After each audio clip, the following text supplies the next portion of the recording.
नमस्कार, मी Rajratna Jondhale. Top news मराठीच्या 9च्या बातम्यांमध्ये आपलं स्वागत.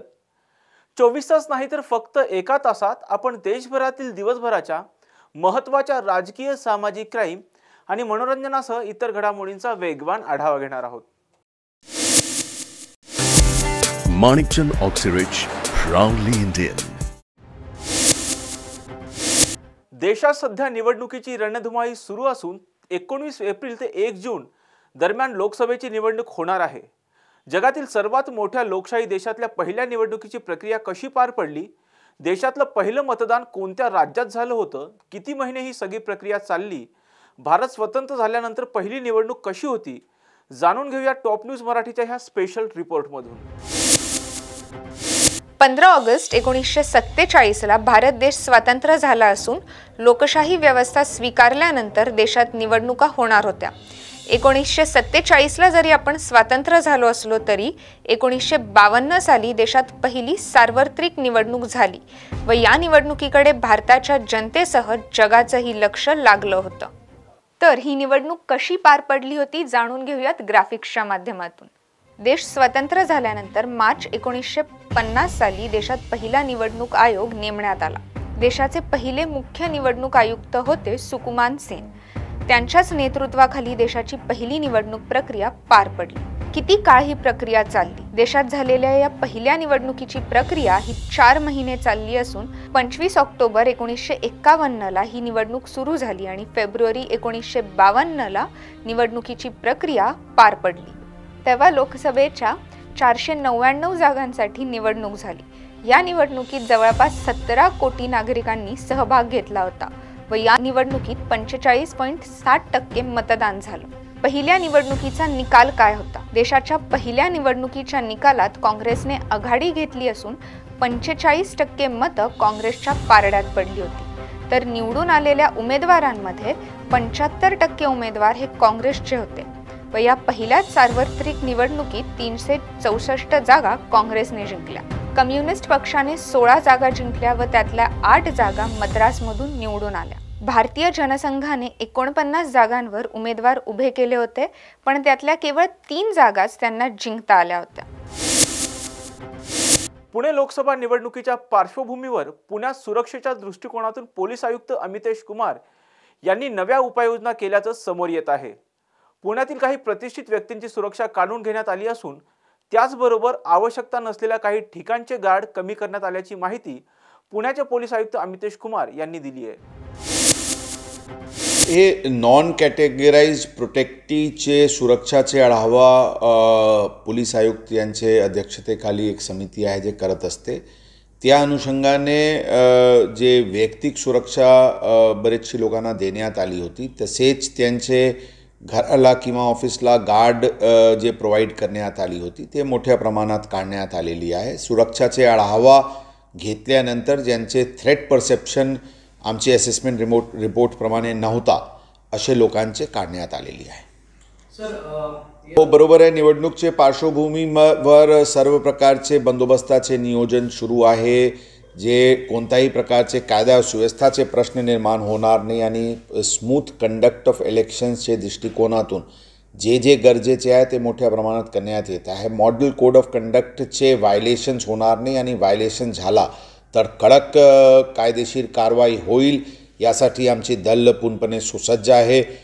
अवैध दारूचे प्रकार असतील, इतर अवैध धंदेचे प्रकार असतील, त्याच्यावर पण आमचे बारीक नजर आहे. मोठ्या प्रमाणात नॉन बेलेबल वॉरंट्सची तामिली आणि जे गुंड प्रवृत्तीचे लोक आहेत त्यांच्यावर प्रतिबंधक कारवाई करण्याची पण मोहीम युद्धपातळीवर सुरू करण्यात आलेली आहे. ते नाकाबंदीसाठी आम्ही ठिकाण स्पॉट्स नियोजित केलेले आहे आणि शहरात वेगवेगळे भागात पुढचे कालापासून आपण ते नियोजित पद्धतीने नाकाबंदी आपण बघणार आहे. त्यामध्ये विशेष करून एक गोष्टी आम्ही लक्ष ठेवत आहे की एकाच गाडीला किंवा एकच कम्युटरला वेगवेगळे ठिकाणी थांबवता यायला नाही पाहिजे शक्यतो. त्यासाठी नाकाबंदी स्पॉट्सचे नियोजन पद्धतशीररित्याने करण्यात येत आहे आणि ओव्हरऑल शहरात कायदा सुव्यवस्था राहतील यासाठी यंत्रणा सुसज्ज आहे.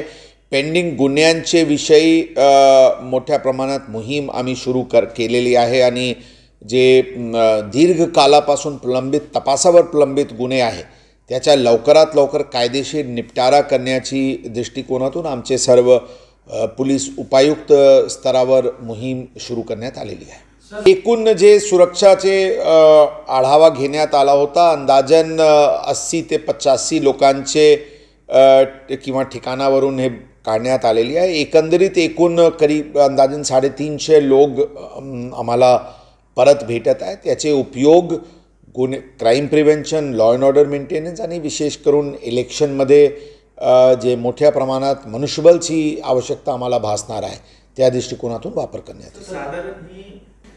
काही याचेपेक्षा विस्तृत काही सांगता येत नाही, परंतु आम्ही जशा सांगितले जे थ्रेट परसेप्शनचे असेसमेंट आमची समिती घेत असते आणि त्या अनुषंगाने काढण्यात आलेली मोठ्या प्रमाणात विस्तृत सूचना सर्व पोलीस स्टेशन्सला आणि आमच्या सर्व युनिट्सला देण्यात आलेली आहे। जशा मी सांगितले, area domination, visible patrolling, criminal एलिमेंट्सवर प्रतिबंधक कारवाई, अवैध धंदेचे संपूर्णपणे नष्ट करणे, जे लायसन्स होल्डर्स आहे, आर्म्स लायसन्स होल्डर्स अशा प्रकारचे छाननी करणे, कोणाकडून हे जप्त होणे गरजेचे आहे, ते वेपन किंवा डिपॉझिट करण्याचे आदेश देणे गरजेचे आहे।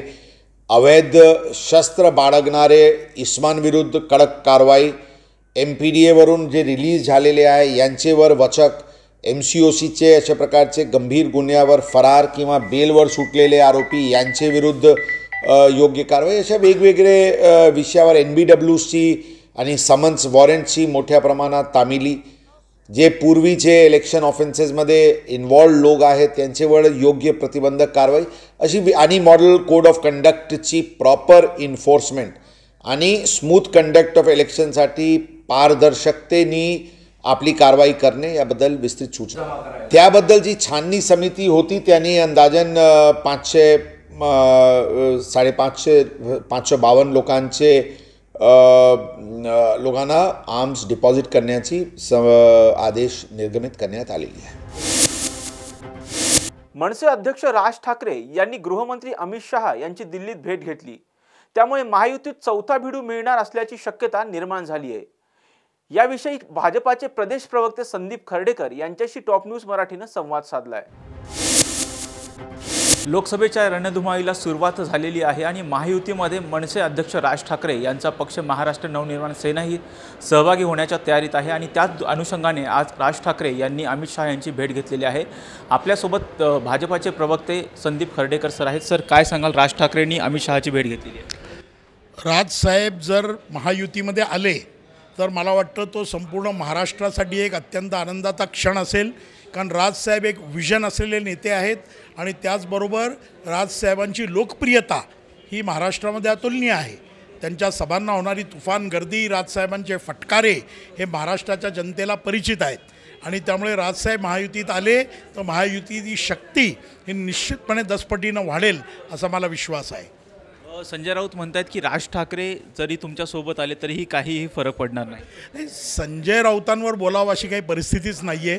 संजय राऊत आपल्या नेटानं जे सकाळी त्यांना काम दिलेलं आहे, प्रत्येक विषयावर काहीतरी बोलायचं, वाद निर्माण करायचा, लोकांच्या मनामध्ये संभ्रम निर्माण करायचा, महाराष्ट्राची राजकीय संस्कृती ही गलिच्छ करण्याचं काम शिवराळ भाषेमध्ये जर कोणी केलं असेल तर ते संजय राऊत साहेब आहेत। त्यामुळे त्यांच्याबद्दल काही न बोललेलं बरं। महायुती भक्कम आहे त्यामुळे कुठेतरी महाविकास आघाडी भक्कम आहे त्यामुळे कुठेतरी महायुतीला भीती वाटते म्हणून ते राज ठाकरेंना सोबत घेत आहेत असं काही नाही आहे। विश्वगुरू पंतप्रधान नरेंद्र मोदी यांचे विचार सर्वांना पटतायत आणि संपूर्ण जगामध्ये ज्या नेत्याचं नाव आहे, ज्याच्याकडे विजन आहे, ज्यांनी या देशामध्ये परिवर्तन घडवलं, जे भारताला आर्थिक महासत्ता बनवण्याच्या मार्गावर ज्यांनी नेऊन ठेवलं आहे, त्यांच्या पाठीशी जे चांगली लोक आहेत ती सर्वजण आकर्षित होऊन आपली शक्ती ही त्यांच्या पाठीशी उभी करत आहेत। सुप्रिया सुळे म्हणतात की त्यांनी NDAमध्ये सहभागी होण्यापेक्षा इंडिया आघाडीमध्ये सहभागी व्हावं, त्यामध्ये तिथं त्यांना जास्त स्कोप आहे। नाही, मला असं वाटत नाही। राजसाहेब हे पुरेसे समर्थ आहेत। राजसाहेबांना काय निर्णय घ्यावा हे नक्की कळतं महाराष्ट्राच्या राजकारणाच्या दृष्टीनं आणि ते घेत आहेत। 2019च्या लोकसभा निवडणुकीमध्ये राज ठाकरेंनी लावले तो व्हिडिओ, असे व्हिडिओ दाखवत मोदी सरकारवरती जाहीर टीका केली होती आणि राज ठाकरेंची सध्याची बदललेली भूमिका याकडे तुम्ही कसं बघता? नाही, मला असं वाटतं की राजसाहेब एखाद्या विषयावरती जरी बोलत असले तरी त्यांचा हेतू हा पारदर्शक असतो आणि राजसाहेब सर्व विषयावर बोलतात. इवन परवाला जेव्हा निवडणुका जाहीर झाल्या त्यावेळेला सुद्धा राजसाहेबांनी ट्विट केलं की महाराष्ट्राच्या जनतेनं राजकारण्यांना वठणीवर आणावर जे चुकीचं वागतात, त्यामुळं लोकांच्या चुका दाखवून देण्याचं काम ते त्यांच्या पद्धतीनं करत असतात. पण कुठंतरी त्याच्या आधीचाही विषय आपण लक्षात घेतला पाहिजे की राजसाहेबांनीच 2014मध्ये ते 19 सालापर्यंत मोदी साहेबांचा उदो केला. गुजरातचा दौरा करून आल्यानंतर राजसाहेबांनी सांगितलं की गुजरातचा विकास हा ज्या धर्तीवर झाला आहे त्या धर्तीवर सार्वत्रिक विकास होणं गरजेचं आहे. त्यामुळं मला असं काही वाटत नाही की राजसाहेबांनी ते खूप मोठे मोदी विरोधक किंवा असं काही आहे. ते सुद्धा मनापासून महायुतीबरोबरच होते. आता ते उघडपणे महायुतीबरोबर येतील एवढंच. आता कुठं राज ठाकरे तुमच्यासोबत आल्यामुळे कोणकोणत्या मतदारसंघामध्ये मोठा फरक पडेल असं वाटतं? नाही, मला वाटतं सर्वात महत्त्वाचं म्हणजे मुंबई. आज मुंबईच्या 6 लोकसभेच्या जागा तर आम्ही जिंकूच, पण येणाऱ्या काळामध्ये विधानसभा महापालिकासुद्धा आम्ही निश्चितपणे जिंकू. त्याचबरोबर नाशिक आहे, ठाणं आहे, पुणे आहे, अशा अनेक ठिकाणं आहेत ज्या ठिकाणी राजसाहेबांचं वलय आहे. राजसाहेबांचं पब्लिकमध्ये एक वेगळ्या प्रकारची इमेज आहे आणि त्या इमेजचा फायदा निश्चितपणे महायुतीला होईल. राज ठाकरे महायुतीमध्ये आल्यामुळे त्याचा महायुतीला फायदाच होईल असं भाजपाचे प्रवक्ते संदीप खर्डेकर सांगतात. व्हिडिओ जर्नलिस्ट शिवाजी साळुंकेसह राजरत्न जोंधळे, टॉप न्यूज मराठी, पुणे. शिवसंग्राम महाविकास आघाडीत सामील होण्याची शक्यता निर्माण झाली असून विनायक मेटे यांच्या पत्नी ज्योती मेटे यांनी शरद पवार यांची भेट घेतली आहे. या भेटीचं कारणही अद्याप गुलदस्त्यातच आहे. लोकसभेच्या निवडणुका जाहीर झालेल्या आहेत. महाराष्ट्रामध्ये 5 टप्प्यामध्ये लोकसभेच्या निवडणुका ज्या आहेत त्या होणार आहेत. या महाराष्ट्रामधल्या लोकसभा निवडणुकींमध्ये सर्वाधिक हाय व्होल्टेज जे लोकसभेचे मतदारसंघ आहेत की ज्याच्यामध्ये बीड लोकसभेचा जो आहे तो समावेश होतो आणि बीडमध्ये भारतीय जनता पक्षाकडून महाराष्ट्राच्या माजी मंत्री आणि सध्याच्या भारतीय जनता पक्षाच्या राष्ट्रीय सचिव पंकजा मुंडे यांना लोकसभेची उमेदवारी जी आहे ती देण्यात आलेली आहे. आणि त्यानंतर विनायक मेटेंच्या नेतृत्वाखाली जो शिवसंग्राम पक्ष होता किंवा शिवसंग्राम संघटना होती, या शिवसंग्रामकडून बीड लोकसभेची मागणी जी आहे ती केली जात होती. दिवंगत आमदार विनायक मेटे यांच्या पत्नी डॉक्टर ज्योती मेटे ज्या आहेत त्या लोकसभेसाठी बीडमध्ये इच्छुक होत्या. मात्र ही उमेदवारी न मिळाल्यामुळे आता ज्योती मेटे ज्या आहेत त्या महाविकास आघाडीसोबत जाऊ शकतात असं बोललं जात आहे. त्याच अनुषंगाने त्यांनी आज पुण्यामधलं जे शरद पवार यांचं निवासस्थान आहे त्या मोदीबागेमध्ये राष्ट्रवादी काँग्रेस पक्ष शरदचंद्र पवार गटाचे प्रमुख आणि माजी कृषी मंत्री शरद पवार यांची जी आहे ती भेट घेतलेली आहे. या भेटीमध्ये नेमकी काय चर्चा झाली हे मात्र गुलदस्त्यात आहे. ज्योती मेटे यांनी माध्यमांशी प्रतिक्रिया कुठल्याही प्रकारची जी आहे ती साधलेली नाही. मात्र यामुळे कुठेतरी ज्योती मेटे ज्या आहेत त्या महाविकास आघाडीबरोबर येऊ शकतात असं बोललं जात आहे. उद्या अजित पवार गटाचे जे नेते आहेत बजरंग सोनावणे ते देखील शरद पवार गटामध्ये प्रवेश करणार आहेत आणि या सगळ्या अनुषंगाने मोठ्या घटना घडत असताना आज ज्योती मेटे यांनी शरद पवार यांची घेतलेली भेट जी आहे ती राजकीय वर्तुळामध्ये चर्चेचा विषय बनल्याचं पाहायला मिळते. शिवाजी साळुंकेंसह संकेत देशपांडे, टॉप न्यूज मराठी, पुणे. ज्योती मेटे राष्ट्रवादी काँग्रेस शरदचंद्र पवार पक्षात आल्या काय किंवा महाविकास आघाडीसोबत आल्या काय, आम्ही त्यांचं स्वागतच करू अशी प्रतिक्रिया राष्ट्रवादी काँग्रेस पार्टी शरदचंद्र पवार गटाचे पुणे शहर अध्यक्ष प्रशांत जगताप यांनी दिली आहे. असं आहे, स्वर्गीय विनायकरावजी मेटे साहेबांचा खूप मोठा राजकीय आणि सामाजिक प्रवास या महाराष्ट्राने पाहिलेला आहे. त्याच कुटुंबातल्या त्यांच्या सहचारिणी म्हणून माननीय मेटेताईंना या ठिकाणी महाराष्ट्राने पाहिलेलं आहे. त्याच्यामुळं या समाजकारणाचा राजकारणाचा एकूणच DNA त्यांच्यामध्ये आहे. त्याच्यामुळे त्या जर आज पवारसाहेबांना भेटल्या असतील तर त्याच्यामध्ये वावगं असं काही नाही. त्यांची भेट ही निश्चित मला असं वाटतं की मराठवाड्यासाठी बीडसाठी उत्साहवर्धक आणि फायदेशीर ठरेल. नाही काय उद्या त्यांचा पक्ष त्यांचं शिवसंग्राम पक्षाचं काय त्या महाविकास आघाडीसोबत येणार की राष्ट्रवादी काँग्रेस पक्षाने निवडणूक त्या महाविकास आघाडीमध्ये आल्या काय किंवा राष्ट्रवादी काँग्रेस पार्टी शरदचंद्रजी पवार या पक्षात आल्या काय त्यांचं मनापासून स्वागत आहे. शेवटी माननीय स्वर्गीय विनायकरावजी मेटे साहेबसुद्धा 10 ते 12 वर्ष राष्ट्रवादी काँग्रेस पार्टीमध्ये आदरणीय पवारसाहेबांच्या नेतृत्वाखाली कामकाज करत होते. त्या संदर्भामध्ये एकूणच त्या कुटुंबांनी पवारसाहेबांचा अनुभव घेतलेला आहे. त्याच्यामुळे त्या राष्ट्रवादी काँग्रेस पार्टीमध्ये येत असतील त्यांचा पक्ष किंवा त्यांची संघटना ही महाविकास आघाडीमध्ये येत असेल तर निश्चित त्यांचं मनापासून स्वागत आहे. बजरंग सोनवणेंच्या नावाची चर्चा होती की ते सोनू उद्या पक्षप्रवेश करतील. मग बीडमध्ये नेमकं राष्ट्रवादीचा उमेदवार कोण असेल? नाही, असं आहे, जे काही पक्षप्रवेशाचे किंवा तिकिटाचे निर्णय हे आदरणीय पवारसाहेब आणि आमचे प्रांताध्यक्ष मान्य जयंतरावजी पाटील साहेब यांनाच आहेत. त्याच्यामुळं उद्या कुणाचा प्रवेश घ्यायचा किंवा कुणाला तिकीट द्यायचं याचा सर्वस्वी निर्णय ते दोघं मंडळी बसून घेतील. या ठिकाणी आदरणीय पवारसाहेबांच्या भेटीगाठी घेण्याकरता बरीचशी मंडळी येत आहेत. त्यांच्यातल्या झालेल्या सकारात्मक चर्चेनंतरचा निर्णय हे ते प्रांताध्यक्षांबरोबर बसून घेतील आणि तुम्हाला उद्या 4:30 वाजता राष्ट्रवादी काँग्रेस पार्टीच्या पुणे शहर कार्यालयामध्ये योग्य ते प्रवेशांची ती बैठक नक्की दिसेल. उद्या प्रवेश होणार आहे का ज्योती मेटे? उद्या बैठक पण आहेत, काही प्रवेश पण आहेत. त्याच्यामुळं आज मी काही बोलण्यापेक्षा तुम्ही त्या ठिकाणी यावं. कारण या दोघांच्या बैठकीचं तुमची खूप मोठा योगदान केलं. असं आहे, मी पार्टीचा आदरणीय साहेबांचा एक प्रामाणिक कार्यकर्ता आहे. त्याच्यामुळं साहेबांच्या भेटी नाही का काही लोक भेटतात, हे भेटीगाठी घेतात, त्याच्यामध्ये माझी भूमिका ही खूप शून्य असते. शेवटी आदरणीय पवारसाहेबांचं एवढ्या वर्षाचं लोकनेतृत्व पाहूनच लोक साहेबांकडे येतात. त्याच्यामुळं हे सगळं क्रेडिट जे आहे ते फक्त पवारसाहेबांचंच आहे. ठीक आहे. बुलेटिनमध्ये घेऊयात एक छोटासा break. Come on guys, hurry up. अरे सुन ना, एक ब्रेक ले लेते हैं. Guys, I am telling you, तुम लोगों को सही से ट्रैकिंग नहीं आता. But that's okay, you can learn. रोज का ढक्कन देना. ये रेड वाला है, सही वाला देना. अबे ढक्कन, पहले तो सही पानी पीना.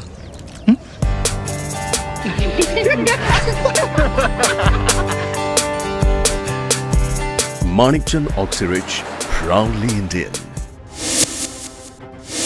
ब्रेक नंतर आपल्या सर्वांचं पुन्हा एकदा स्वागत. पिंपरी चिंचवड पोलिसांनी निगडी पोलीस स्टेशनच्या हद्दीतील स्पा सेंटरवर धाड टाकून देहविक्री करणाऱ्या 4 मुलींची सुटका केली. निगडी पोलीस स्टेशन हद्दीतील इन्स्पिरिया मॉल या ठिकाणी फोनिक्स स्पॉच्या नावाखाली देहविक्रीचा व्यवसाय चालवण्यात येतो अशी गोपनीय माहिती पिंपरी चिंचवड पोलिसांच्या अनैतिक मानवी वाहतूक प्रतिबंधक कक्षाला मिळाली होती. त्या माहितीच्या आधारे पोलिसांनी कारवाई करत स्पा सेंटर चालक महिलेला ताब्यात घेतला असून स्पा सेंटर मालक दिनेश कुमार गुप्ता याचा शोध पोलीस घेत आहेत. या प्रकरणात स्पा सेंटर मॅनेजर महिला आणि स्पा सेंटर चालक दिनेश कुमार गुप्ता याच्या विरोधात निगडी पोलीस स्टेशनमध्ये अनैतिक व्यापार प्रतिबंधक अधिनियम 1956 चे कलम 3, 4, 5 व 7 नुसार गुन्हा दाखल करण्यात आला आहे. मनसे अध्यक्ष राज ठाकरे यांनी गृहमंत्री अमित शहा यांची दिल्लीत भेट घेतली. त्यानंतर मनसे महायुतीत सहभागी होणार असल्याची चर्चा राजकीय वर्तुळात सुरू झाली. याविषयीचा टॉप न्यूज मराठीचा हा स्पेशल रिपोर्ट. नमस्कार, मी संकेत देशपांडे. टॉप न्यूज मराठीच्या या विशेष लाईव्ह कार्यक्रमामध्ये आपलं स्वागत. खरं तर राज्याच्या राजकारणामध्ये एक मोठी घडामोड जी आहे ती घडण्याची शक्यता आहे.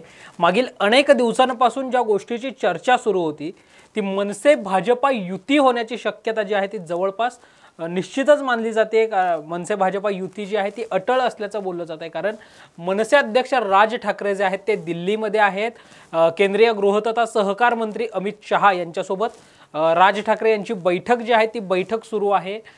काल रात्री बरोबर 10 वाजता जे आहेत ते राज ठाकरे दिल्लीमध्ये पोहोचले. भाजपच्या प्रमुख नेत्यांच्या राज ठाकरेंनी भेटी घेतल्याची माहिती जी आहे ती मिळाल्याचं पाहायला मिळतंय. काल खरं तर रात्री 11 ते 11:30च्या दरम्यानच राज ठाकरे जे आहेत ते अमित शहा यांना भेटतील असं बोललं जात होतं. मात्र ती काल भेट होऊ शकली नाही. ती भेट आज होती राज ठाकरेंबरोबर. त्यांचे चिरंजीव अमित ठाकरे जे आहेत ते देखील आहेत. या भेटीपूर्वी भाजपाचे जे राष्ट्रीय महासचिव आहेत विनोद तावडे त्यांनी राज ठाकरेंची ताज मानसिंग हे जे दिल्लीतलं हॉटेल आहे त्या हॉटेलमध्ये जाऊन भेट घेतलेली आहे. आणि यामुळे कुठेतरी मनसे भाजपाची युती जी आहे ती होऊ शकते असं बोललं जातं आहे. यामध्ये मनसेकडून मनसेला ज्या आहेत त्या लोकसभेच्या 2 जागा ज्या आहेत त्या दिल्या जाऊ शकतात. दक्षिण मुंबईमधून माजी गृहराज्यमंत्री राज ठाकरे यांचे निकटवर्ती आणि एकनिष्ठ म्हणून ओळखले जाणाऱ्या बाळा नांदगावकरांना जी आहे ती लोकसभेची संधी दिली जाऊ शकते असं बोललं जातं. आणि या सगळ्यावर आपण विश्लेषणात्मक अशी चर्चा करणार आहोत. आणि माझ्यासोबत या चर्चेमध्ये आहे माझा सहकारी राजरत्न जोंधळे. राजरत्न, मनसे भाजपा युतीची चर्चा अनेक दिवसापासून सुरू होती. आता कुठेतरी म्हणजे अमित शहांबरोबर राज ठाकरेंच्या या भेटीमुळं अटळच युती असल्याचं जवळपास बोललं जात आहे. आपण बघतोय की बऱ्याच दिवसांपासून जी आहे ती राज्यामध्ये चर्चा सुरू होती की मनसे आणि भारतीय जनता पक्ष हा एकत्रितपणे निवडणुका लढवू शकतो. त्या अनुषंगाने काही दिवसांपूर्वीच बाळा नांदगावकर यांनी सह्याद्रीवरती जाऊन देवेंद्र फडणवीस यांची भेट घेतली होती आणि तेव्हापासूनच चर्चा होते की महाराष्ट्रामध्ये एनडीए आघाडीमध्ये किंवा सध्याच्या महायुतीमध्ये चौथा भिडू येऊ शकतो आणि तो राज ठाकरे यांचा मनसे पक्ष असेल अशी चर्चा सुरू होती. आणि काल अचानक ती चर्चा सुरू झाली, कारण राज ठाकरे थेट अमित शहा यांची भेट घेण्यासाठी दिल्लीला रवाना झाल्याचं सांगण्यात येत होतं. आणि आज आपण बघतोय की आज दुपारी राज ठाकरे अमित शहा यांची भेट घेणार आहेत आणि आजच संध्याकाळी भाजपाच्या कोर कमिटीची बैठक आहे आणि त्या बैठकीसाठी उपमुख्यमंत्री देवेंद्र फडणवीस असतील, प्रदेश अध्यक्ष चंद्रशेखर बावनकुळे असतील, हे सुद्धा दिल्लीमध्ये दाखल झालेले आहेत. आणि त्याच अनुषंगाने मनसेला एनडीए आघाडीकडून असेल किंवा भारतीय जनता पक्षाकडून दक्षिण मुंबईची जागाही दिल्या जाऊ शकते. आणि दक्षिण मुंबईच्या जागेवरून अशी चर्चा आहे की एकतर बाळा नांदगावकर त्या ठिकाणाहून निवडणूक लढवू शकतात किंवा अमित ठाकरे हे त्या ठिकाणाहून निवडणूक लढवू शकतात. कारण सध्या आपण बघितलं तर राज्यामध्ये मनसे या पक्षाची जी अवस्था झालेली आहे, कारण ज्यावेळी 2009च्या निवडणुकीमध्ये आपण बघितलं तर मनसेचे जवळपास 13 आमदार हे निवडून आले होते, परंतु आता सध्या मनसेचा फक्त एक आमदार आहे जो की राजू पाटील, जे की कल्याणचे आमदार आहेत. आणि मनसेची जी सध्या सत्तेमध्ये, ज्यावेळी एखादा पक्ष सत्तेमध्ये जातो त्यावेळेस त्या पक्षाची ताकद वाढत असते, परंतु सध्या आपण बघतोय की महाराष्ट्र नवनिर्माण सेनेला बऱ्याच ठिकाणी खिंडार पडताना दिसतंय. नुकतंच आपण बघितलं तर पुण्यामध्ये वसंत मोरे, जे की मनसेचे फायरब्रँड नेते होते, विरोधी पक्ष नेते होते महापालिकेचे, त्यांनी थेटपणे अजून तरी कोणत्या पक्षामध्ये प्रवेश केलेला नाही, परंतु त्यांनी मनसेला जय महाराष्ट्र केलेला आहे. अशा बऱ्याच घडामोडी घडतात आणि त्याच अनुषंगाने लोकसभेच्या दृष्टिकोनातून मनसेची काय व्यूहरचना असली पाहिजे, तर मनसे जर मनसेनी जर एनडीए आघाडीसोबत मनसेनी जर निवडणुका लढवल्या तर त्याचा फायदा हा मनसेला होऊ शकतो, कारण त्यांना 1 किंवा 2 जागा त्यांना एनडीए आघाडीकडून मिळू शकतात. राजरत्न, आत्ताची एक मोठी ब्रेकिंग जी आहे ती समोर येते की मनसे अध्यक्ष राज ठाकरे आणि केंद्रीय गृहमंत्री अमित शहा यांच्याबरोबर जी बैठक सुरू होती ती बैठक संपलेली आहे. जवळपास अर्धा तास या नेत्यांमध्ये जी आहे ती चर्चा झालेली आहे. दोन्ही दिग्गज नेते जे आहेत ते या बैठकीला होते. सलग अर्धा तास जी आहे ती बैठक चालली, दोन्ही नेत्यांमध्ये चर्चा झाली असावी. अवघ्या काही वेळामध्ये या दोन्ही नेत्यांमधल्या बैठकीमधली चर्चेचा तपशील जो आहे तो देखील समोर येणार आहे. तुर्तास ही बैठक जी आहे ती संपल्याचं पाहायला मिळतंय आणि मनसेचे जे नेते आहेत संदीप देशपांडे किंवा अविनाश जाधव, तर राज ठाकरे दिल्लीतून सकारात्मक आणि चांगली बातमी मनसैनिकांसाठी घेऊन येतील असं म्हणतायत. कारण राज ठाकरे सहसा ठाकरे कुटुंबीय हे कधी दिल्लीवारी करत नाही असं एकंदरीत तर दिसून येते. पहिल्यांदा राज ठाकरे जे आहे ते दिल्लीमध्ये अमित शहा यांची भेट घेण्यासाठी गेलेले आहेत आणि ज्या प्रकारे राज ठाकरे यांचा स्वभाव आहे, राज ठाकरे आक्रमक नेते म्हणून ओळखले जातात आणि सध्या राज्यामध्ये ती स्थिती निर्माण झालेली आहे. कारण शिवसेना म्हणजे मूळ शिवसेना शिंदेगड जरी भाजपासोबत जरी असेल तरी मूळ शिवसेना म्हणून उद्धव ठाकरे यांच्याकडे पाहिलं जातं, कारण ठाकरे ब्रँड जो आहे तो सध्या महाविकास आघाडीसोबत आहे. त्यामुळे त्याचा फटका कुठेतरी भाजपाला बसू नये या दृष्टिकोनातून राज ठाकरे यांना भारतीय जनता पक्ष सोबत घेऊ शकतो. त्याचबरोबर एकनाथ शिंदे यांची शिवसेना असेल आणि भाजप आहे एकत्रितपणे निवडणुका लढवतच होते, परंतु त्याचबरोबर लोकसभेच्या अनुषंगाने त्यांनी शरद पवार यांचा पक्ष जो राष्ट्रवादी काँग्रेस यांच्या पक्षामध्ये फूट पडून अजित पवार यांना सोबत घेतलेला आहे. का तर भाजपाचा जो नारा आहे अबकी बार 400 पार, तो भाजपांना काहीही करून पूर्ण करायचा आहे. त्याच अनुषंगाने त्याच व्यूहरचनेचा भाग म्हणून राज ठाकरे यांना भारतीय जनता पक्ष सोबत घेऊ शकतो आणि त्यांना लोकसभेच्या 1 ते 2 जागा दिल्या जाऊ शकतात. त्याचबरोबर दुसरी एक व्यूहरचना असू शकते की आगामी ज्या विधानसभेच्या निवडणुका आहेत त्या निवडणुकीमध्ये मनसेला त्याचा फायदा होऊ शकतो. कारण सध्या मनसेची राज्यामधली अवस्था बघितली तर फक्त 1 आमदार आहे आणि त्याचबरोबर विधान परिषदेमध्ये सुद्धा मनसेच्या काही लोकांना हे आमदार म्हणून घेतल्या जाऊ शकते. त्यामुळे राज ठाकरे यांनी भेट घेतली आहे का हे सुद्धा पाहणं आता महत्त्वाचं ठरणार आहे. एकंदरीत राजरत्न, त्याच्यामुळे जर आपण पाहिलं तर मनसे भाजपाची युती जी आहे ती जवळपास होण्याची शक्यता जी आहे ती बोललं जात आहे, जवळपास निश्चितही झाल्याचं पाहायला मिळतंय. जागा वाटपाचा फॉर्म्युला जसं आपण सुरुवातीला म्हटलं तसं मनसेला भाजप 2 लोकसभेच्या जागा ज्या आहेत त्या सोडेल अशी चर्चा जी आहे ती सुरू झालेली आहे. या युतीचा फायदा नेमका कोणाला होईल जर युती झाली तर काय सांगता येईल? युतीचा फायदा हा नेमका बघितलं तर भारतीय जनता पक्षाला होईल. कारण सध्या आपण बघतोय की राज्यामध्ये 2019 नंतर जे राजकारण बदलत गेलं, ज्या प्रकारे उद्धव ठाकरे यांची शिवसेना आणि भारतीय जनता पक्षाने महायुतीच्या माध्यमातून विधानसभेच्या निवडणुका लढवल्या आणि ज्यावेळी विधानसभेचे निकाल लागले त्यानंतर उद्धव ठाकरे यांनी वेगळी भूमिका घेत काँग्रेस आणि राष्ट्रवादी काँग्रेससोबत जात सत्ता स्थापन केली. त्यानंतर 2.5 वर्षाच्या नंतर उद्धव ठाकरे यांच्या शिवसेनेमध्ये बंड झालं. त्यानंतर एकनाथ शिंदे हे वेगळे होत त्यांनी भारतीय जनता पक्षाला सोबत घेत सत्ता स्थापन केली आणि त्यावेळी ज्या प्रकारे उद्धव ठाकरे यांनी यांच्या 2.5 वर्षाचं कोरोना काळातलं काम होतं त्यावेळेस त्यांनी कुठेतरी जनतेशी संवाद साधला असं सांगितलं जात होतं. त्यामुळे जनतेला कुठेतरी उद्धव ठाकरे जवळचे वाटत आहे असं सुद्धा सांगितलं जात होतं आणि त्यामुळे कुठेतरी उद्धव ठाकरेंबद्दल सहानुभूती आहे असं सध्या समाजामध्ये दिसत होतं. त्यामुळे कुठेतरी ही सहानुभूतीचा फटका भारतीय जनता पक्षाला बसू नये किंवा महायुतीला बसू नये यासाठी भारतीय जनता पक्षाचे वरिष्ठ नेते प्रयत्न करताना दिसत होते. आणि कुठेतरी ठाकरे ब्रँडचा फायदा आपल्याला व्हावा यासाठी सुद्धा राज ठाकरे एक प्रकारे बाळासाहेब ठाकरे यांचे वारसदार म्हणजे राजकीय वारसदार असं समजलं जायचे.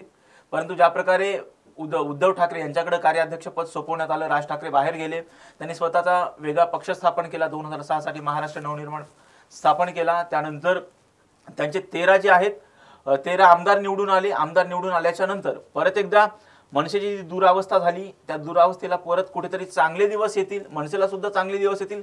त्याचबरोबर भारतीय जनता पक्षाला मराठी मताचा फायदा होईल. मराठी जो वोटर आहे त्या वोटरचा भारतीय जनता पक्षाला फायदा होईल. त्यामुळे सुद्धा याला राज ठाकरेंनी भारतीय जनता पक्षासोबत येणं हे भारतीय जनता पक्षाला सुद्धा फायदेशीर ठरू शकतं. त्याचबरोबर राज ठाकरे यांच्या पक्षाची जी सुरुवातीची भूमिका होती की परप्रांतीयांच्या विरोधातली जी आंदोलनं होती त्याचा सुद्धा फटका सुद्धा हा यूपी बिहारमध्ये बसू शकतो. कारण ज्यावेळी राज ठाकरेंचं सुरुवातीच्या काळामधलं मनसेचं आंदोलन असेल, रेल्वे भरतीचं जे आंदोलन होतं, त्याचबरोबर परप्रांतीयांचे लोंढे जे महाराष्ट्रात येत होते त्या बाबतीचं जे आंदोलन असेल त्याचा कुठंतरी फटका सुद्धा ह्या भारतीय जनता पक्षाला उत्तर प्रदेश आणि बिहारच्या निवडणुकीमध्ये बसू शकतो का या प्रश्नाला भारतीय जनता पक्ष कशा प्रकारे उत्तर प्रदेश आणि बिहारमध्ये टॅकल करतो हे सुद्धा पाहणं महत्त्वाचं ठरणार आहे. एकंदरीत त्यामुळे जर आपण पाहिलं तर मनसे भाजपाची युती ही जवळपास निश्चित असल्याचं बोललं जातंय. केंद्रीय गृहमंत्री अमित शहा आणि राज ठाकरे यांच्यासोबत जी बैठक झालेली आहे ती बैठक संपलेली आहे आणि या बैठकीमध्ये दोन्ही नेत्यांमध्ये युतीबाबतची चर्चा जी आहे ती झालं असल्याचं बोललं जाते. तुर्तास लोकसभा निवडणुकीसाठी भाजपाकडून मनसेला 2 जागा ज्या आहेत त्या दिल्या जाऊ शकतात अशी शक्यता बोलली जाते. महाराष्ट्राच्या विधानसभा निवडणुकीच्या अनुषंगानेही दोन्ही पक्षांना याचा फायदा जो आहे तो होऊ शकतो. जर मनसे एकत्र आली तर उद्धव ठाकरे दुरावल्यामुळे जो एक स्पेस निर्माण झालेला आहे तो स्पेस भाजपाला भरून काढणं जे आहे ते शक्य होणार आहे.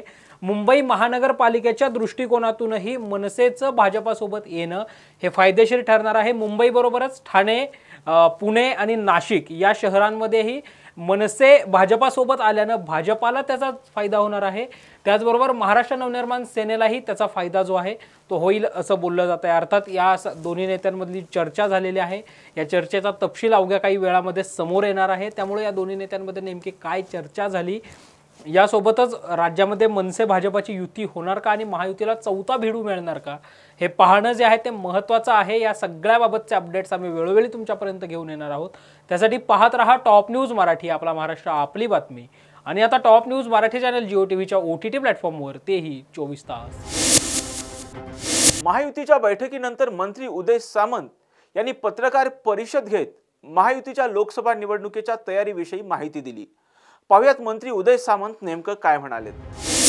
सोबत शिवसेनेचा प्रत्येक शिवसैनिक असेल तोच निश्चय आजच्या बैठकीमध्ये करण्यात आला. आमचे शिवसेनेचे विभागीय नेते संजय माशेलकर साहेब देखील या बैठकीला उपस्थित होते, मगाच्या देखील बैठकीला उपस्थित होते.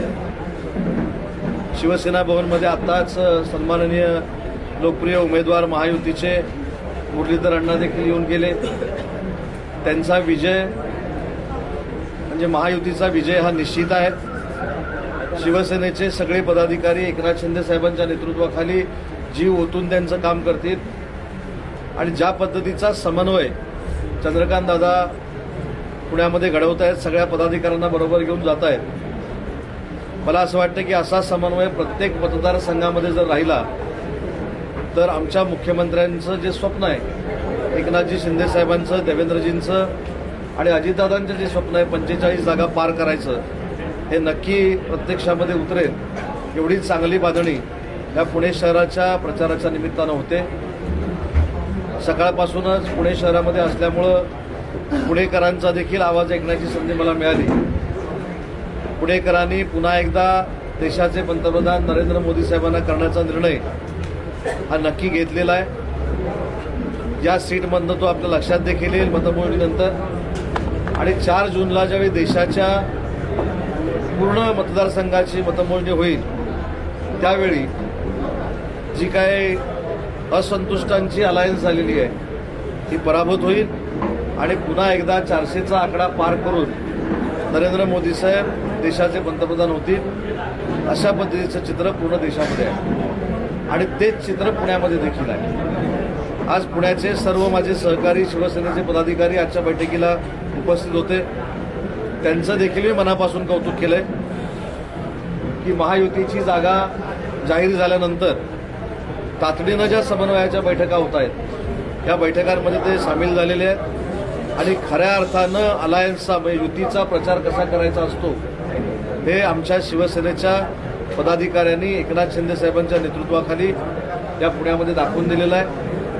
आता देखील संध्याकाळी एक बैठक आहे, उद्या देखील काही बैठका आहेत. मला असं वाटतं की पुणे जिल्ह्यातल्या सगळ्या जागा जेवढ्या खासदारकीच्या जागा आहेत या महायुतीच्या जिंकतील आणि मोठ्या फरकानं जिंकतील हा माझा विश्वास आहे.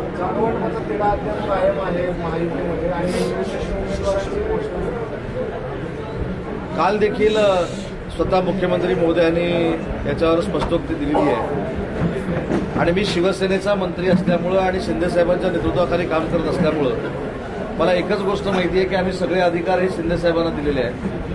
शिंदेसाहेबांनी काल जाहीर केले की योग्य वेळी निर्णय होतील, त्याच्यावर त्यांच्यावर आमचा पूर्ण विश्वास आहे आणि एकदा का पूर्ण मतदारसंघाचं वाटप झालं की कुठेही अडचण राहणार नाही, सगळे एकसंघपणानं काम करतील आणि या महाराष्ट्रातल्या खासदारकीच्या 45पेक्षा जास्त जागा या माननीय नरेंद्र मोदी साहेबांचे हात बळकट करतील.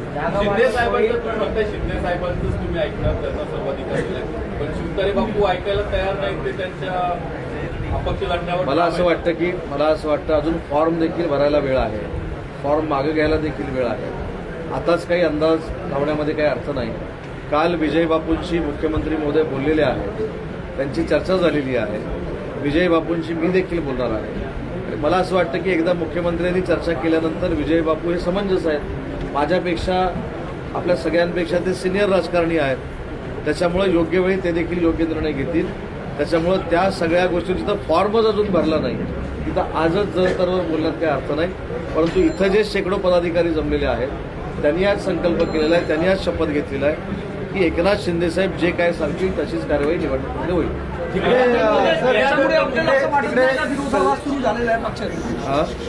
त्यामुळे बापूमुळे असं वाटत नाही का पक्ष विरोधाभास सुरू झालेला आहे. पहिली गोष्ट अशी आहे की मी साहेबांना पण उत्तर दिलं की अजून फॉर्मच भरलेला नाही. प्रत्येकाला प्रत्येकाचा मत मांडण्याचा लोकशाहीमध्ये अधिकार आहे. त्या संदर्भात आमचे सहकारी मंत्री आदरणीय देसाई साहेबांनी विजय बापूंची भेट घेतली, दीपक केसरकर साहेबांनी घेतली, साहेब देखील त्यांच्याशी बोललेले आहेत आणि म्हणून इतक्या लवकर काही गोष्टीवर कन्फर्म होणं मला असं वाटतं की राजकीयदृष्ट्या योग्य नाही. बापूंना झालेला अपमान योग्य की अयोग्य, त्यांची जी सल आहे ती खरी का खोटी? नाही, बापूंनी काय भोगलंय हा विषय जरी असला तरी आज बापू शिवसेना पक्षामध्ये काम करतायत. त्यांचा अपमान ज्यांनी कोणी केला असेल केला नसेल, त्यांचं मन दुखावलं गेलं असेल नसेल हा त्यांचा भाग नक्कीच आहे ना, त्याच्यावर कोण आम्ही आर्ग्युमेंटच करत नाही. परंतु पक्षामध्ये काम करत असताना काही तडजोडी कराव्या लागतात, काही ठिकाणी 4 पावलं यायला लागतं आणि म्हणून मला असं वाटतं की माझ्यापेक्षा देखील विजय बापू सिनियर आहे, त्याच्यामुळे योग्य वेळी योग्य निर्णय घेतील. कल्याणमध्ये मुंबईमध्ये तुमच्या शिवसेनेत प्रवेश करणार अशी चर्चा आहे. उत्तर मध्य मुंबईच्या त्या असतील उमेदवार. मला असं वाटतं की काही गोष्टी ह्या स्पॉन्टेनियस झालेल्या चांगल्या असतात. आता मी सांगायचं त्याच्यानंतर त्या मला असं वाटतं की महाराष्ट्रामध्ये अनेक गोष्टी तुम्हाला काही आता कालावधीमध्ये बघायला मिळतील. जे चेहरे कधी अपेक्षित नव्हते शिंदे साहेबांकडे यायचे, देवेंद्र फडणवीस साहेबांकडे यायचे किंवा अजितदादांकडे यायचे, ते असे अनेक चेहरे 8 दिवसामध्ये इकडे येतील. वंचित बहुजन आघाडीचे अध्यक्ष प्रकाश आंबेडकर यांनी अकोल्यात पत्रकार परिषद घेत विविध मुद्द्यांवर भाष्य केले. पाहुयात प्रकाश आंबेडकर नेमकं काय म्हणालेत. शिवसेना और कांग्रेस आपस में तय नहीं कर पा रही है और स्थिति अर्जुन खड़गे को हम लोग ने पार्टी की ओर से लिखा है कि एमबीए के अगाड़ी में आपके खेमे में जितनी सीटें आएगी उसमें से 7 सीट जो आपको लगता है कि हमारी मदद से विनिंग होगी उसकी सूची उसकी सूची आप भेज दी है या कम्युनिकेट कर दे, ताकि वंचित बहुजन आघाड़ी उन 7 सीटों पर आपको पूरी ताकत से मदद करने के लिए तैयार है।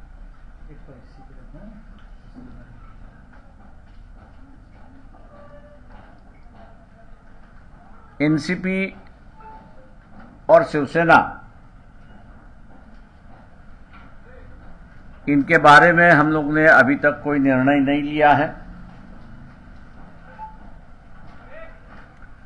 निर्णय जब लेंगे तब आप लोगों को बताया जाएगा।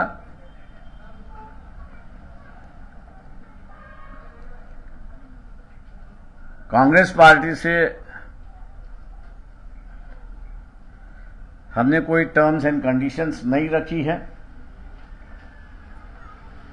सिर्फ इतना ही उनसे हम लोग ने कम्युनिकेट किया है कि आने वाली चुनाव में जिन 7 सीटों पर वंचित का अगर सपोर्ट मिलता है, आप जीतते हो, ऐसे कॉन्स्टिट्यूंसीज जो है वो वंचित को आप इतला कर दीजिए। वंचित उसको सपोर्ट करने के लिए पूरी तौर से तैयार है। अभी तक हमारे पास कोई कम्युनिकेशन आया नहीं है, लेकिन हम लोग उम्मीद करते हैं कि नॉमिनेशन के पहले कांग्रेस पार्टी से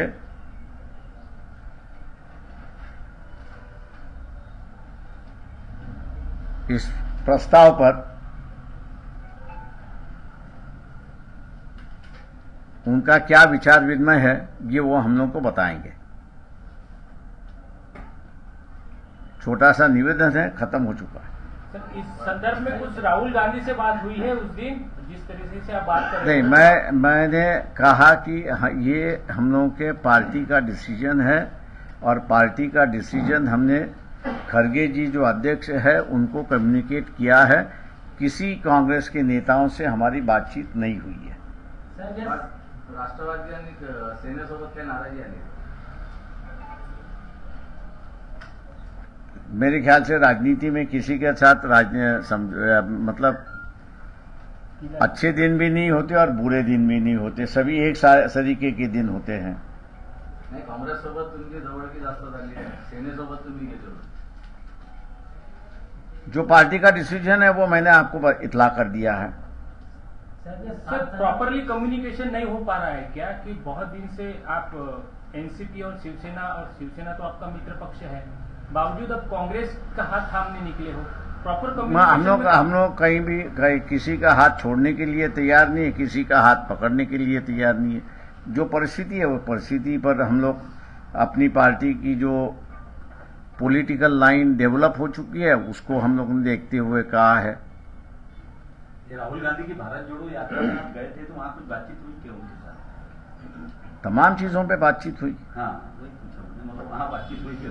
तमाम चीजों पे बातचीत हुई, सिर्फ राजनीति पे नहीं हुई। नहीं, आप जैसा बोल रहे हो कि 1-2 दिन के भीतर में हमें कम्युनिकेट या कुछ खरगे जी की ओर से संदेश आएगा, तो ऐसा कुछ पॉजिटिव है क्या? पॉजिटिव लग रहा है? देखिए, राजनीति में हमेशा पॉजिटिव होना ही जरूरी है, इसलिए हम लोग पॉजिटिव है।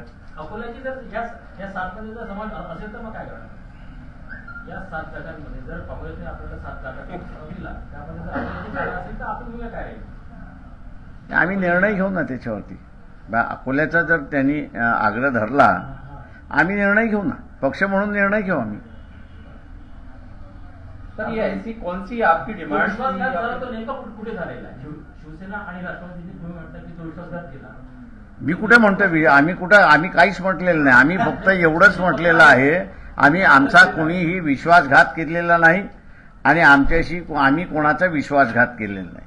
आम्ही फक्त एवढंच म्हणतोय की सध्या जी काही सध्याची परिस्थिति है, अभी की परिस्थिति देखते हुए हम लोगों ने यही तय कर लिया है कि कांग्रेस पार्टी को जो है वो 7 सीटों पर उनको जो लगता है जीतने के लिए हमारी मदद चाहिए वो हम देने के लिए तैयार है। ये हमारी भूमिका है।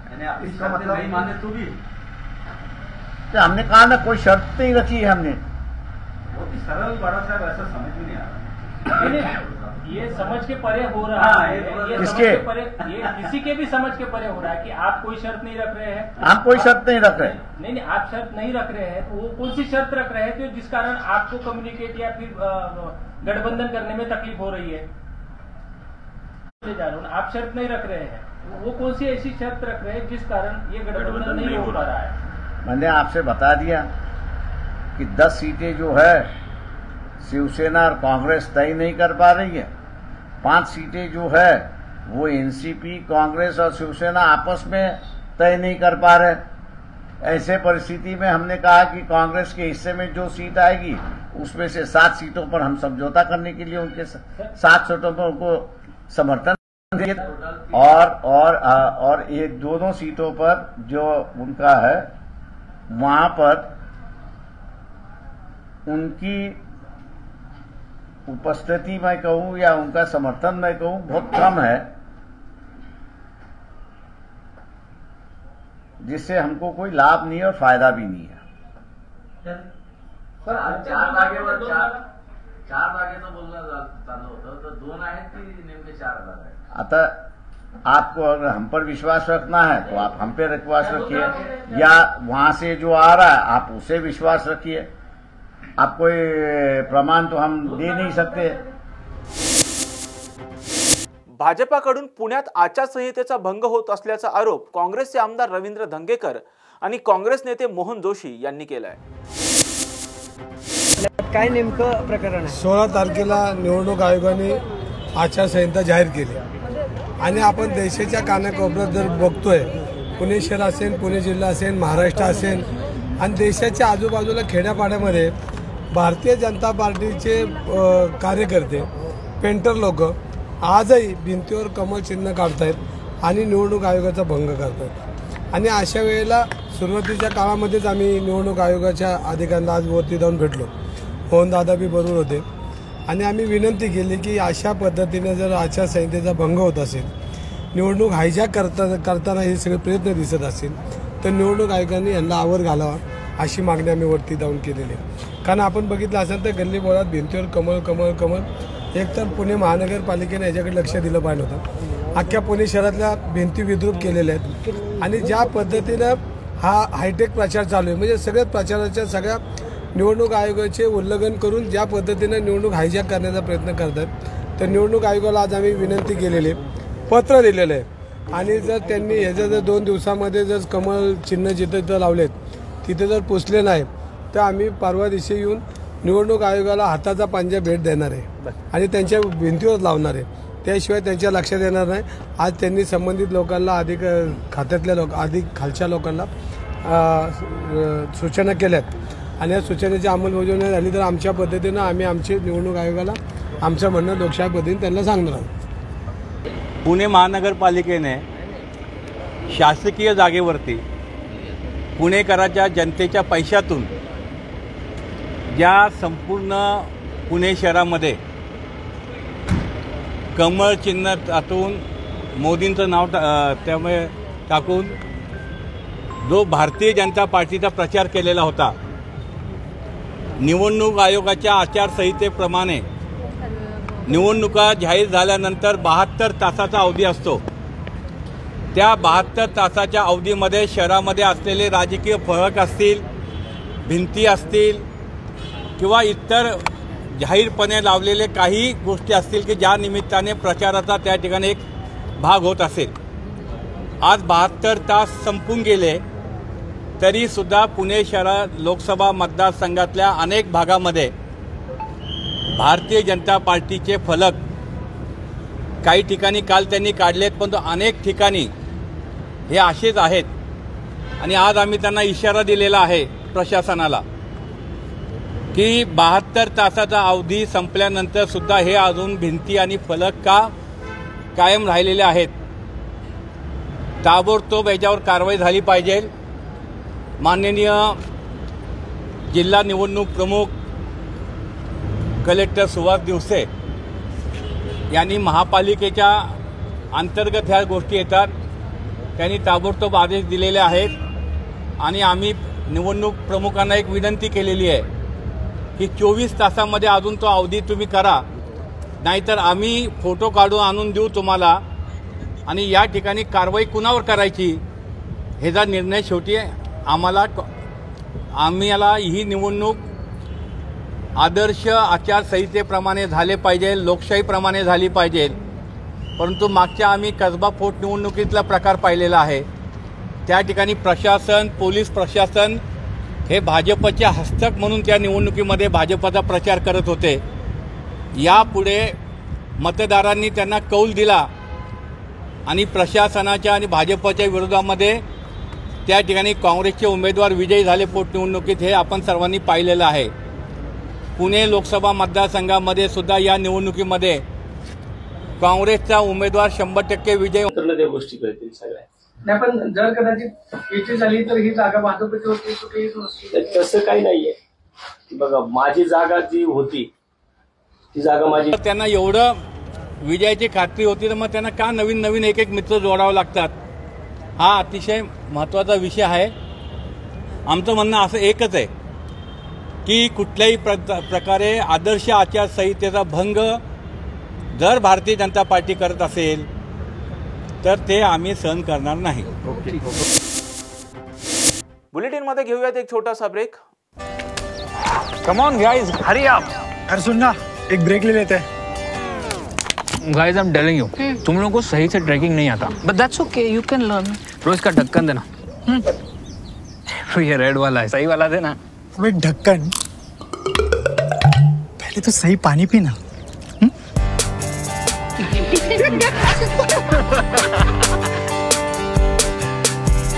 Manikchand Oxyrich, proudly Indian. Break नंतर आपल्या सर्वांचं पुन्हा एकदा स्वागत. मनसेला सोडचिठ्ठी दिल्यानंतर वसंत मोरे यांनी मोठं विधान केलं असून पुण्यातून लोकसभेसाठी महाविकास आघाडीचाच उमेदवार विजयी होईल असं वसंत मोरे म्हणाले. वसंत मोरेचं पुढचं राजकीय भविष्य उज्ज्वलच आहे, परंतु थोडा वेळ घेते. कारण अशा पण पुण्याची निवडणूक ही 4थ्या टप्प्यामध्ये आहे. त्या निवडणुकीला साधारण अजून 55-56 दिवस आहे. आताच पुढे महाविकास आघाडीच्या लोकांच्या परवा दिवशीची रॅली होती, ती रॅली संपली आहे. त्यांच्या अजून बऱ्याच जागा वाटपाच्या संदर्भामध्ये बऱ्याच मीटिंग चालू आहे आणि मला वाटतं की मी या सगळ्यांकडे जाऊन आलोय. मग काँग्रेस असेल, शिवसेना असेल, राष्ट्रवादी काँग्रेस, शरद पवार साहेबांचा गट असेल, या सगळ्यांकडे मी भेटीगाठी घेतल्यात. मला वाटतं की काही दिवसामध्ये अजून पहिली यादी पण जाहीर झाली आहे की ज्यांचा पहिला टप्पा आहे त्याच्यामध्ये पहिली यादी अजून आलेली नाही. कारण मला वाटतं की थोड्या या सगळ्या गोष्टींसाठी अजून 4-2 दिवस लागतील. मला वाटतं की जे काही करायचे ते चांगल्या प्रकारे जर मोड बांधून केलं तर ज्या विषयासाठी मी बाहेर पडलो तो विषय साध्य करत असताना मला कुठल्याही प्रकारचा त्रास होणार नाही. त्याकरता थोडा मी वेळ घेते. तुम्ही असं म्हणताय की यादी जाहीर झालेली आहे, आघाडीच्या नेत्याची चर्चा केली आहे. कुठल्या पक्षाकडून तुम्ही उमेदवारी मागणार? कारण पुण्याची जागा ही पारंपरिक काँग्रेसची जागा आहे. काँग्रेसमध्ये जाणार की शरद पवार गटामध्ये जाणार की ठाकरे गटामध्ये जाणार? म्हणजे महाविकास आघाडीकडे जरी चर्चा केलेली असली तरी पक्षाचं नेमकं काय? जो पक्ष आता आपण पाहतोय की ज्या पद्धतीने मी चाललोय, मला वाटतं की मी योग्य दिशेने चाललेलो आहे. आणि मला या सगळ्या गोष्टी करत असताना सारासार पुणेकरांचा सुद्धा मी विचार घेतोय. अनेक वेळा मी माझ्या कार्यकर्त्यांच्या माध्यमातून सुद्धा आमची एक पूर्ण पुणे शहरामध्ये थोडी एक टीम पण फिरतीये. त्याच्या माध्यमातून सुद्धा आम्ही लोकांकडनं थोडा अप्रोच घेतोय की कशा पद्धतीने आम्हाला जावं लागेल. तर बऱ्याचदा लोक 2-3 पर्याय सुचवतात. त्या पर्यायामध्ये जात असताना सुद्धा सगळ्यांचा हेतू हा एकच आहे की पुण्याचा विकास झाला पाहिजे. त्याच दृष्टिकोनातून माझी पावलं चालू आहेत. आता तुम्ही जे काय महाविकास आघाडीच्या नेत्यांना भेटताय त्यावरून तुम्हाला विश्वास आहे का की तुम्हाला त्यांच्याकडून उमेदवारी मिळू शकते, अशी तुम्हाला काय खात्री किंवा काय? मी प्रयत्न करतोय. मला वाटतं की जर सगळ्यांना मिळून नुसत्याच निवडणुकाला लढायच्या नाहीये तर ते जिंकायचे. कारण तुम्ही पाहिलं असेल 9-10 तारखेला सुद्धा माझी सुद्धा टॅगलाईन तीच होती, आता लढायचं ते जिंकायसाठीच. आणि मला वाटतं की जर लढायचं असेल आणि ते जिंकायसाठीच लढायचं असेल तर योग्य ट्रॅकवरती असणं गरजेचं आहे. आणि ते योग्य ट्रॅकच्या माध्यमातून माझं आता मार्गक्रमण चालू आहे आणि मला वाटतं की मी त्याच्यामध्ये 100% यशस्वी होईल. भाजपकडून आता मुली मोहळांना उमेदवारी दिलेली आहे का आव्हान वाटतं तुमचं, म्हणजे कारण महाविकास आघाडीचं ठरत नाही, त्यांचा एकीकडे प्रचार सुरू झालाय, उमेदवार फिरताय, सगळी यंत्रणा काम करते, कमी दिवसामध्ये कमी दिवसाचा विषय नाही, आपल्याकडे खूप दिवस आहेत, 55-56 दिवस आजपासून आहेत, त्यामुळे कमी दिवसाचा जास्त दिवसांचा असा काही विषय नाही. परंतु ज्या दिवशी वसंतमोरे रिंगणात उतरणार त्या दिवशी खऱ्या अर्थाने रंगत पुण्याच्या या लोकसभेच्या निवडणुकीत येईल आणि मग ठरवू आपण निवडणूक कशी एकतर्फी होते ते आपण पाहू. नेते असे असतात की पक्ष सोडताना ते दुसऱ्या पक्षात जाण्याचा विचार करतात आणि मगच पक्ष सोडतात. तुम्ही मनसे सोडली पण आता अद्यापही तुमचा प्रवेश कुठे झालेला नाहीये, वेळ तुमची चुकलेली आहे असं वाटतंय? नक्कीच नाही, मी वेळ घेतोय पण वेळ चुकलेली नाहीये माझी. मी योग्य वेळी योग्य मूव करत. जर महाविकास आघाडीने उमेदवारी दिली नाही त्यांना तर अपक्ष उमेदवारी तुम्ही मी निवडणूक लढण्याच्या विषयावरती ठाम आहे, परंतु मला वाटतं की जी काही सांगड घालण्याचा मी प्रयत्न करतोय ती योग्य पद्धतीने होईल आणि ती कुणाची हिताची असेल. जर समजा त्यांचा प्रश्न आहे, जर दिली नाही अपक्ष उमेदवारी अर्ज तात्यांनी भरला तर कशी लढत होईल, म्हणजे तात्या 2 नंबरवरती राहतील किंवा तात्या विजय होतील? 1 नंबरवरतीच आहे. मुरली मोहोळ विरुद्ध वसंत मोरे अशी लढत होणार. अण्णा पुण्याचा महापौर आणि मी पुण्याचा विरोधी पक्ष नेता होतो. या अण्णाच्या अगोदर मी पुणे शहराचा 2012 साली विरोधी पक्ष नेता राहिलेलो आहे आणि मला वाटतं की वसंत मोरेच्या आयुष्यामध्ये आजपर्यंत संघर्षच आहे आणि ज्या वेळेस माझ्याकडे मोठा संघर्ष झाला त्यावेळेस मी मोठा विजय प्राप्त केलेला आहे आणि हा एक माझ्यासाठी माझ्या आयुष्याला एक वेगळी कालाटणी देणारा विषय आहे. त्यामुळे मला वाटतं की मी या संघर्षामधनं मार्ग काढेल.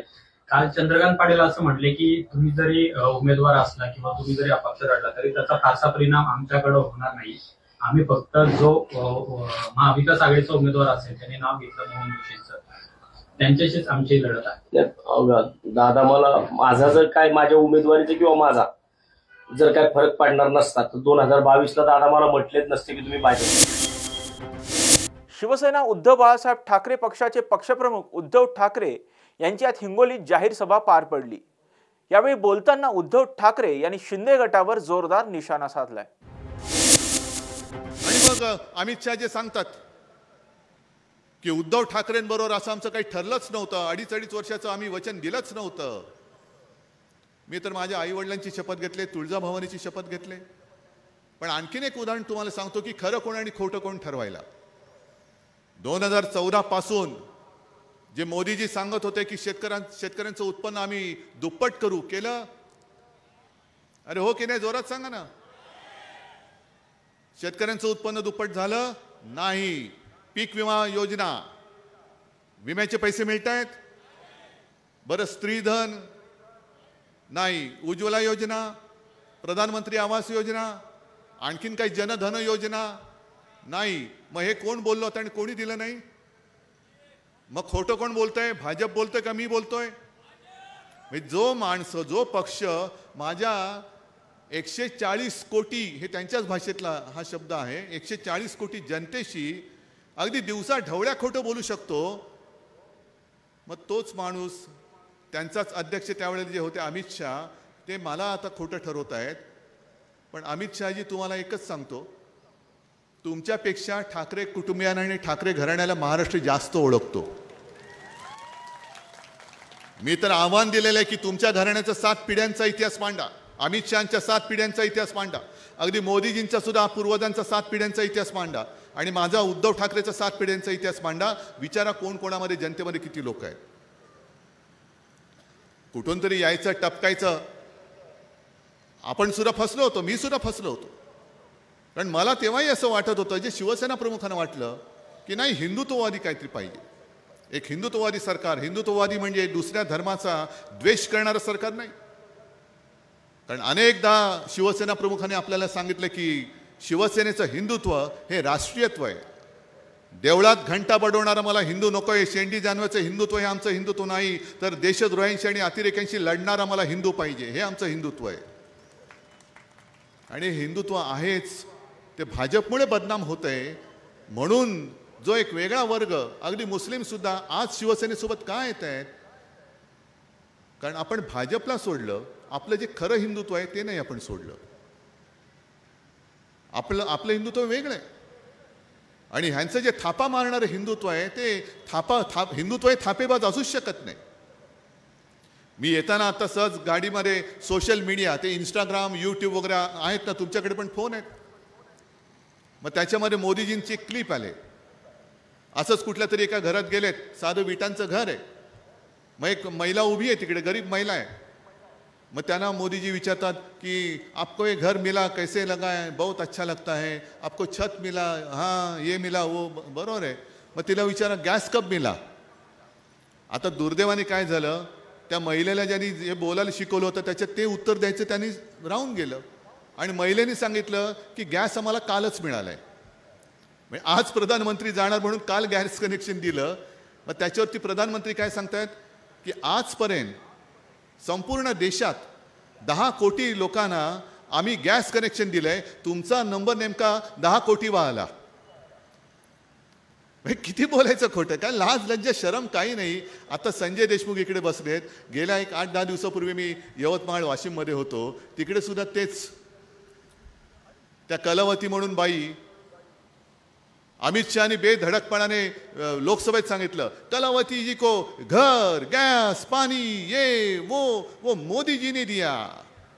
आणि लगेच दुसरी म्हणजे पत्रकार सुद्धा काही हुशार आहेत, त्यांनी लगेच ती एडिट केलेली क्लिप आहे की कलावती बाई सांगतात की हे सगळं खोटं आहे, मला जे दिलं ते राहुल गांधींनी दिलं. एवढं म्हणजे खोटं बोल पण रेटून बोल. आता सुद्धा जो परवा एक देवेंद्र फडणवीसांचा इंटरव्ह्यू मुलाखत तुम्ही पाहिली वाचली. हे जे मिंदे सांगतायत की उद्धव ठाकरेंनी शिवसेना प्रमुखांचे विचार सोडले म्हणून आम्ही पुन्हा भाजपच्या नादी लागलो, तसं नाहीये. देवेंद्र फडणवीस स्वतः बोललेले आहेत की मी बोललो तो पुन्हा येईन, मी 2 पक्ष फोडून पुन्हा आलेलो आहे. किती नालायक कृतीची लोक आहेत. 2 पक्ष फोडले. मग आपले किरण माने आहेत, त्यांनी एक त्याच्यावर चांगली कॉमेंट दिली. त्यांनी सांगितलं दुसऱ्याच्या संपत्तीवरती दरोडा टाकून हे सांगतात बघा आम्ही दुसऱ्यांची घरं फोडून संपत्ती लुटून मी श्रीमंत झालेलो आहे. त्याला खरं तुरुंगात टाकायला पाहिजे. दुसऱ्याची घर फोडतोयस तू, दुसऱ्याच्या संपत्तीवरती दरोडा टाकतोयस आणि त्याची स्वतःची श्रीमंती दाखवतोय. हेच भारतीय जनता पक्षाचं धोरण आहे जे निवडणूक रोख्यांमध्ये दिसते. आता अंबादास दानवे तुम्ही जे सांगितले ती मेगा इन्फ्रास्ट्रक्चर का काहीतरी कंपनी आहे. अचानक हिचा उदय कसा झाला. असेल मोठी कंपनी, पण तिला बरोबर सरकारी कामाची टेंडर देण्याच्या तारखा आणि रोखे त्यांनी भाजपला दिल्याच्या तारखा ह्या जवळपास कशा येत आहेत. या नांदेड परिसरामध्ये सुद्धा त्यांना हजारो एकर जमीन दिल्या असं म्हणतायत.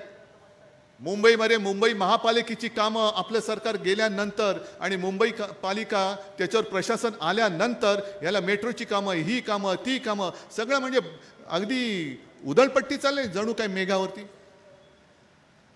आहेत ना. आम्हाला सुद्धा रोखे मिळाले, निवडणूक रोखे मिळाले, जाहीर करा ना तुम्ही, आम्ही जाहीर करू. पण आम्हाला जे रोखे मिळाले त्याच्यामध्ये एक तरी असं दाखवा की आम्ही त्याच्यावरती ईडी, सीबीआय, इन्कम टॅक्स किंवा त्याला कॉन्ट्रॅक्टच्या नावाखाली कॉन्ट्रॅक्ट देण्याच्या समोर त्याच्याकडनं आम्ही रोखे घेतलेत. एक सुद्धा नाही. म्हणजे तुमची ही काही जुलूम जबरदस्ती चाललेली आहे, नुसती सत्तेची हाव. संजय राऊतजी तुम्ही करोना काळाचा जो उल्लेख केला, आपण पूर्णपणे महाराष्ट्र हा अगदी तळहाताच्या फोडाप्रमाणे सांभाळला होता. मी जे सांगत तुम्हाला होतो ते तुम्ही अगदी कुटुंबातला आपला कोणतरी सांगतोय म्हणून तुम्ही ऐकलत. आजच्या 9च्या बातमीपत्रात इथेच थांबण्याची वेळ झाली. पाहत राहा टॉप न्यूज मराठी, आपला महाराष्ट्र, आपली बातमी.